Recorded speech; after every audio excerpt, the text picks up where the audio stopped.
Hi guys പറഞ്ഞേ. Hi guys പറഞ്ഞേ. Guys ഞങ്ങൾക്ക് 10 ഫോളോവേഴ്സിന് വേണം. ഒന്ന് ഫോളോ ചെയ്യാവോ? പറ. ആ അതെ, ഞങ്ങളാണ് ഒരുപാട് കഷ്ടപ്പെട്ട് കുറെ റീൽസ് ഒക്കെ എടുക്കുന്നുണ്ട്.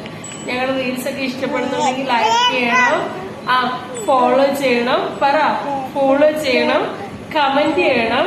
നിങ്ങൾക്ക് എന്നെ ഇഷ്ടമല്ലേ ചോദിച്ചേ? നിങ്ങൾക്ക് എന്നെ ഇഷ്ടമല്ലേ? ഹായ് ഗായ്സ്, ഞാനാണ് ഹിറ ബേബി. അവളുടെ പേരെന്നാ? അവളുടെ പേര് ഒരു പ്ലെയിൻ കിസ് കൊടുത്തേ, ഒരു പ്ലെയിൻ കിസ് കൊടുത്തേ, ഒരു പ്ലെയിൻ കിസ് കൊടുത്തേ. കൊടുക്ക്. പ്ലെയിൻ കിസ് കിട്ടിയില്ല ആർക്കും. അയ്യോടാ അച്ചൂടാ, പ്ലെയിൻ കിസ് കിട്ടിയില്ല. ഒരു പ്ലെയിൻ കിസ് കൊടുത്തേ. ഹായ് പറഞ്ഞു. ഹായ് ഗായ്സ് പറ. Hi guys.